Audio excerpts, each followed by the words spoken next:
강제 승인권으로 입금까지 다 가능하시고요. 아, 너무 잘한다. 통장 묶기라는 카스트로킹인가? 아, 유명한 분이죠. 크리에이터들이 많이 당합니다. 저는 돈을 빌리지 않겠습니다. 100% 수거 책입니다. 가슴 설레는 금토일처럼 당신을 두근거리게 만들어줄 금융 토크 1번지. 안녕하세요, 어예진 소장입니다. 오늘은 최근 영화가 나오면서 많은 국민들에게 경각심을 일깨워준 보이스피싱에 대한 이야기를 나눠보려고 합니다. 이 얘기에 대해서 가장 많은 얘기 해주실 수 있는 두 분을 모셨습니다. 어서 오세요. 안녕하세요. 어서 오세요. 두 분 혹시 시민 덕키 보셨나요? 네, 연휴 시작하는 첫날에 보고 왔습니다. 아, 저도 봤습니다. 안 보신 분들도 계실 거예요. 너무 스포하지 마시고 결론은 얘기 빼고 대략 어떤 내용인지. 시민더키는 보이스피싱 범죄에 당한 실화 모티브로 하여서 중국의 보이스피싱 범죄 조직으로부터 피해를 당했는데 이제 경찰에게 도움을 요청했지만 별다른 이제 도움을 받지 못하자 혼자 스스로 범죄 조직을 찾아 나서서 제보를 했던 사안을 바탕으로 만들어진 영화입니다. 시민 덕키를 보면서 제가 궁금했던 게 그 피해자 김덕희 씨가 경찰서에 찾아가서 저기 형사님, 제가 보이스피싱을 당했어요.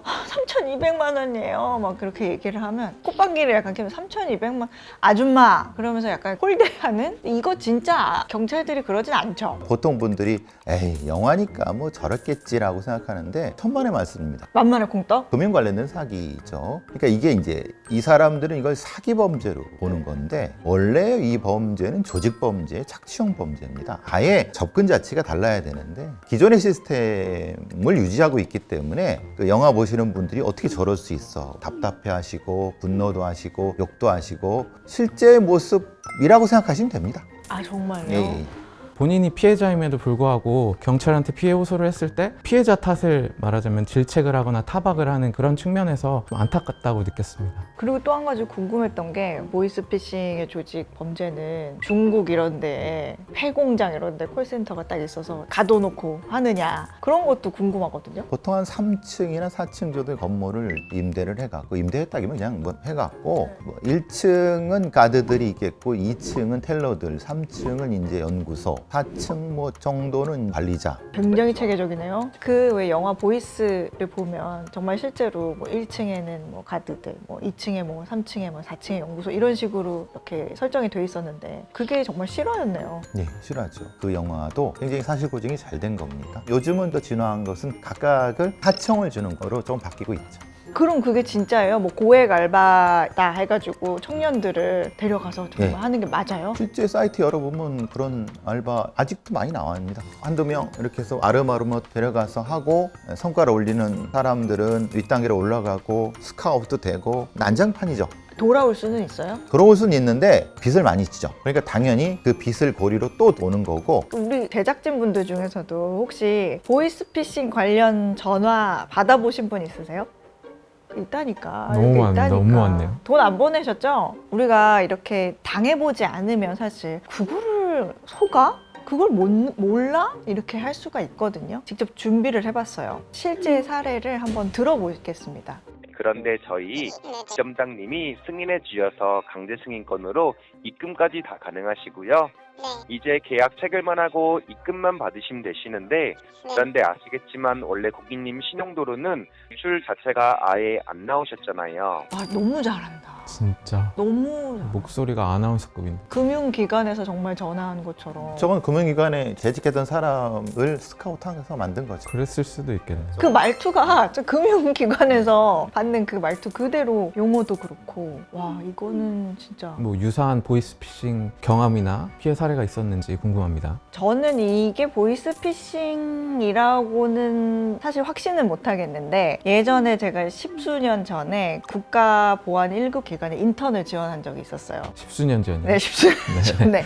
근데 이제 마지막에 이제 검증 차원에서 뭔가 경찰청인지 검찰청인지 전화가 와서 굉장히 거드름을 피면서, 아, 내가 청장인데 어예진 씨에 대해서 검증을 좀 해야 돼. 어디 지원했죠? 주민번호인지 뭔가 개인정보 개인정보를 알려달라고. 당신이 어떤 분인지 확신을 하고 제 개인정보를 드립니까? 그렇게 얘기를 했더니 오케이 합격! 그러면서 끊었던 적이 결국에 그 기관에는 합격을 했는데, 그리고 이거는 제 경험은 아니나 저는 실제로 옆에서 본 적이 있습니다. 기자 시절에 보도국에 선배한테 전화가 온 거예요. 갑자기 조용하던 그 마감 시간에 네 뭐라고요? 안 돼요 제발요. 너무 당황을 하시면서. 그래서 무슨 일인가 다들 봤는데 어머니가 길 가다가 쓰러지셨다. 근데 우리가 병원에 모시고 가고 있다. 갑자기 돌변을 해서 너희 어머니를 구하고 싶으면 어디에 돈을 보내. 이제 옆에서 이상하게 생각한 선배가 메신저로 너희 집 번호를 나한테 보내라. 그래서 이제 집에 전화해서 어머니가 계시는 여부를 확인하고 보이스피싱인 걸 알았죠. 그리고 경찰이 오셨거든요. 근데 그때 경찰분이 하셨던 말씀도 잊혀지지가 않는 게 경찰도 당합니다. 실제 사례는 판사도 당했고 검사도 당했고 형사들은 부지기수로 당하고요.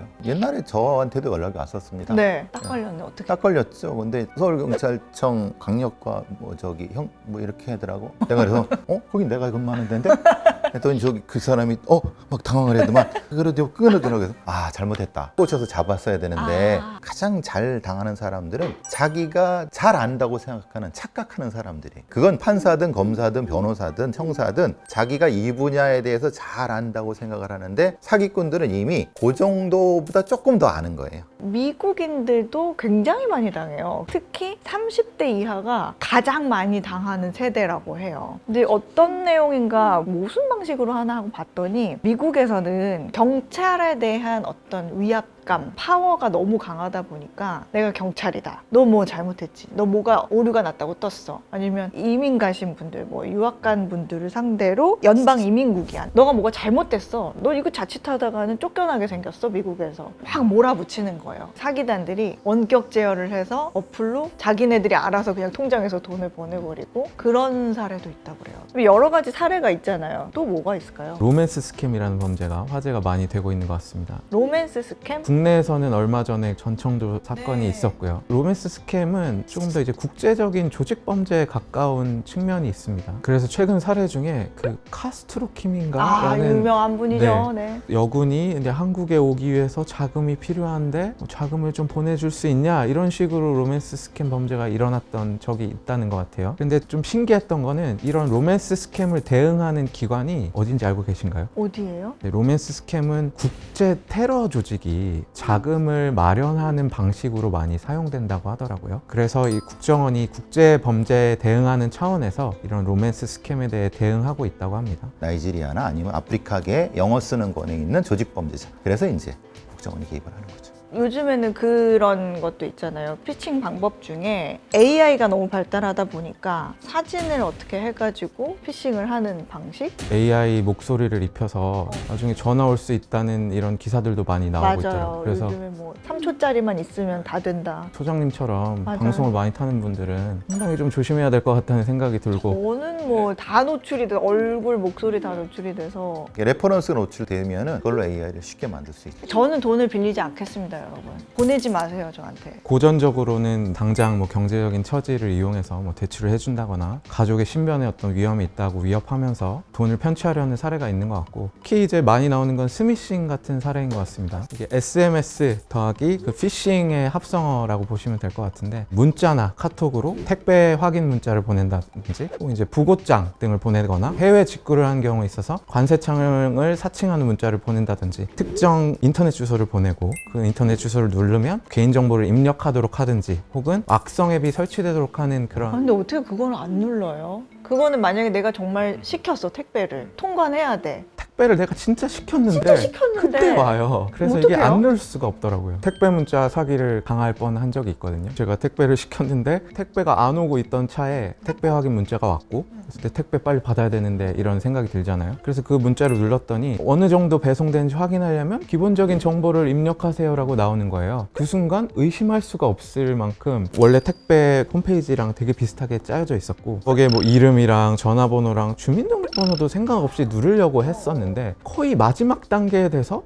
뭔가 조금 이상하다는 생각이 들더라고요. 생각 없이 당연히 의심하지 않고 일을 진행하다가 피해를 당하게 되는 거 아닌가라는 생각이 듭니다. 그러면 그거 누르면 휴대폰에 뭐가 설치가 되는 거예요? URL에 들어가면 그쪽 사이트로 접속을 하죠. 그 접속하는 순간 악성 코드가 이 휴대폰으로 바로 씹는 겁니다. 해킹이 당한다고 생각하시면 돼요. 본인의 금융인증서, 공인인증서 그런 건 다 송신이 된다고 보고 주소로 기본 송신이 되고 그러니까 그 본인의 휴대폰에 있는 메모장, 중요한 비밀번호들이 다 송신된다고 기본 생각하시면 됩니다. 그거를 막을 수 있는 건 없어요? 어플을 깔면 되나? 장악된 핸드폰 같은 경우는 다른 방법이 없습니다. 공장 초기화를 하시거나 풀 포맷을 하시거나 제가 실제로 상담했던 사례 중에 이렇게 악성 앱에 감염이 돼서 모든 게 이제 털리고 피해액을 이체당하고 경찰에 갔더니 공장 초기화를 해야 된다, 아니면 후속적으로 계속 피해가 발생할 수 있다. 그래서 이분이 공장 초기화를 하고 저한테 오셨어요. 근데 사실 공장 초기화를 하면 모든 증거가 사실 다 사라지게 되는 그런 안타까운 상황이 발생하더라고요. 범죄 당시 시점에서는 이 정보 가지고 나중에 이 범죄자들을 잡겠어? 라는 생각을 들 수 있으나 이게 상황이 어떻게 풀릴지 모르는데 공장 초기화를 해버리면은 나중에는 뭐 범죄자를 잡을 어떠한 실마리도 찾을 수가 없게 되기 때문에 공장 초기화를 하기 전에 뭐든지 사실 좀 증거가 될 만한 것들은 캡처를 하든 사진으로 찍어 놓든 해놓으시라고 먼저 말씀을 꼭 드리고 싶었습니다.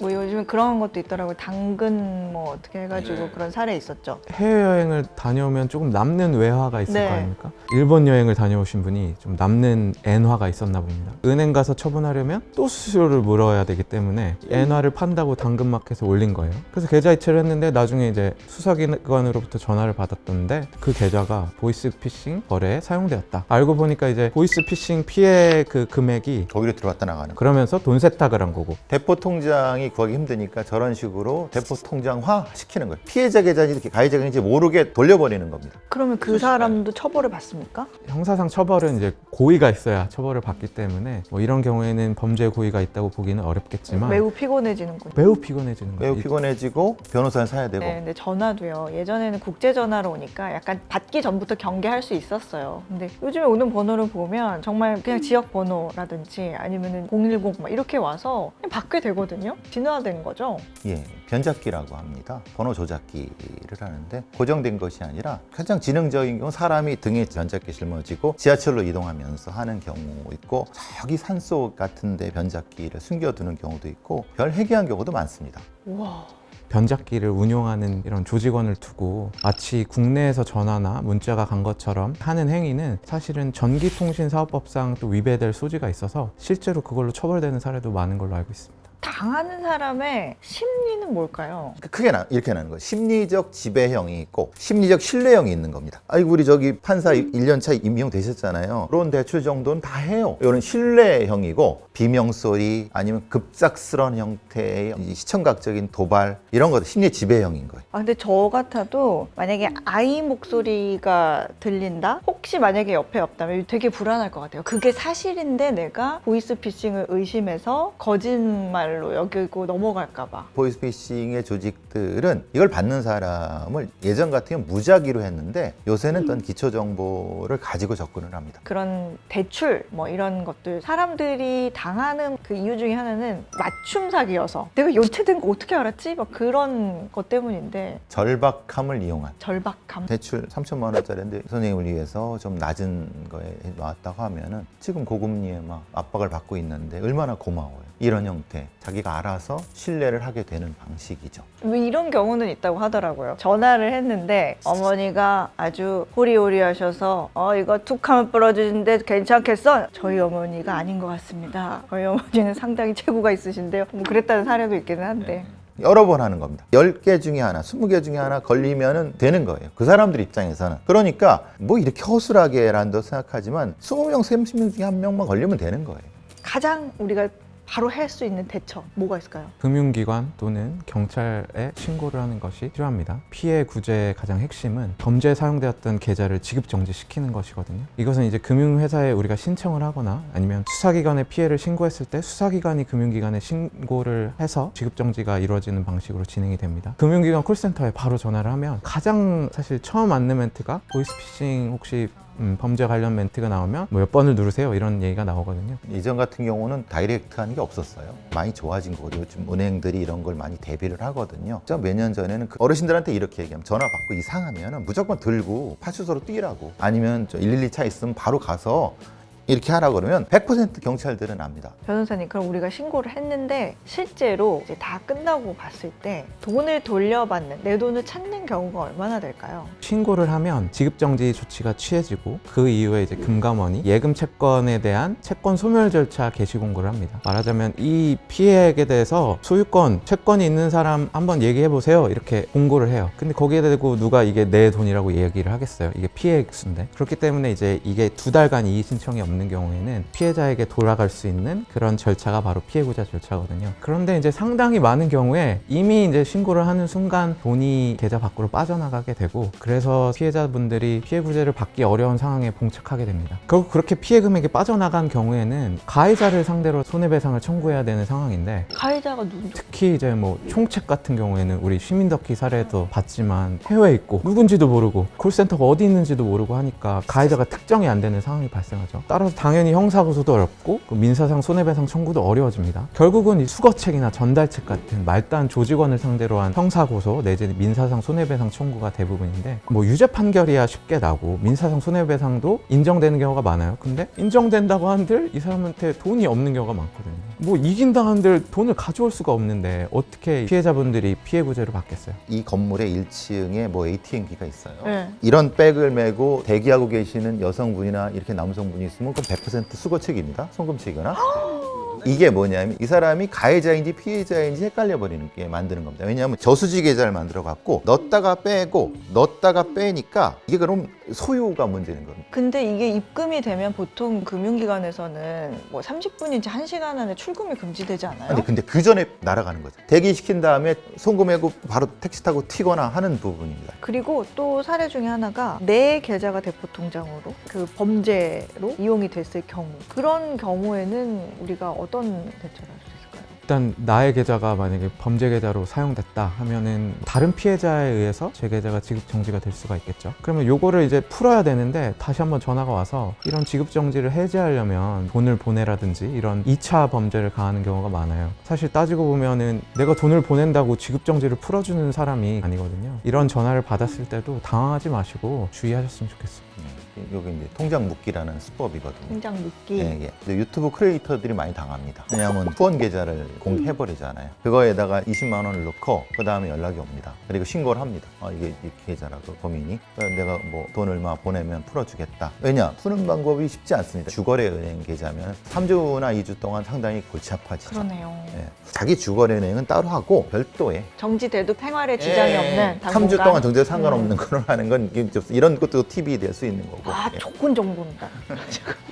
이런 것들을 다 막을 수 있는 방법 우리가 하나하나씩 좀 알아봤으면 좋겠거든요. 범죄도 진화하는 만큼 대응이나 예방도 정책도 좀 진화해 가는 것 같아요. 뭐 예컨대 금융기관 자체에서는 이상거래 탐지 시스템이란 걸 도입해서 현재 운영 중이거든요. 뭐 예컨대 해외 IP를 통해서 어떤 금융 지시가 들어왔다, 혹은 뭐 소액의 거래가 자주자주 이체가 되거나 거래가 되고 있다 하면 조금 의심할 만하잖아요. 그러면 이런 이상거래 금융 탐지 시스템을 통해서 금융기관 자체에서 이런 거래들을 잡아낸다고 합니다. 그리고 잠재적인 피해자를 대상으로는 지연 이체 서비스 같은 거를 제공한다고 해요. 그래서 내가 어떤 계좌 이체를 요구했을 때 몇 분이나 몇 시간이 지나야 계좌가 이체가 된다든지, 혹은 돈을 집어넣었을 때 출금을 다시 하려면 역시 몇 분이나 뭐 몇 시간이 지나야 출금을 할 수 있다든지, 요즘은 피해자들의 어떤 피해를 좀 감경하려는 노력을 하고 있다고 합니다. 그리고 마지막으로는 스마트폰에 악성 앱 탐지 시스템, 혹은 탐지 앱 같은 게 운용되고 있다고 하더라고요. 피해를 조금 막는 데 도움이 되지 않을까 싶습니다. 저도 그거 하고 왔어요. 몇 개는 안 돼 있고 그러더라고요. 그리고 전화를 받고 이상하다 싶으면 그냥 끊는 게 맞겠죠? 그럴 때는 아무래도 이제 찜찜하면은 끊는 게 좋은데, 필요한 부분은 심리적으로 정리될 수 있는 시간이 필요합니다.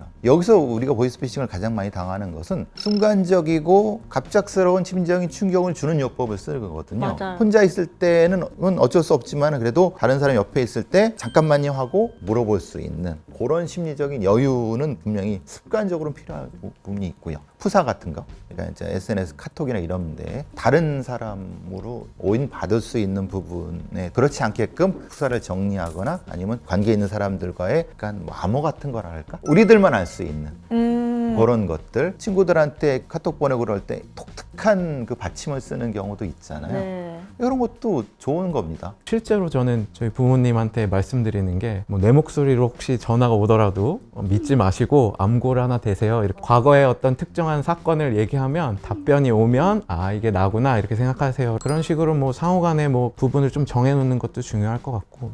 세상 살기 너무 피곤해지고 힘들어지는 것 같아요. 의심해야 되고 그 사람의 특징 잘 기억해놨다가 맞는지 확인해야 되고. 기사를 보면서 와닿았던 문구가 하나 있었는데요. 보이스피싱 범죄가 진화하는 만큼 잠재적 피해자도 공부를 해야 한다고 하더라고요. 저는 이제 부모님이나 가족 혹은 뭐 친한 사람들 단톡방에 신종 유형의 보이스피싱이나 전기통신 금융 사기와 관련된 범죄가 나타났다 싶으면 그 기사를 매번 공유합니다. 어떤 범죄가 일어날 수 있겠구나라는 인지가 생기기 때문에 마음의 준비를 할 수 있지 않을까라고 생각합니다. 네, 오늘은 영화 시민 더키로 화제가 됐던 보이스피싱에 대해서 이야기 나눠봤습니다. 우리가 이야기를 쭉 나눠보니까 정말 각박한 사회가 되어갈 수도 있겠지만 결국에는 의심하고 또 고민하고 생각해보고 시간을 가지고 침착하게 대응할 필요가 있어 보입니다. 두근두근 금토일 오늘은 여기까지 하고요. 저는 2주 뒤에 다시 인사드리도록 하겠습니다. 고맙습니다.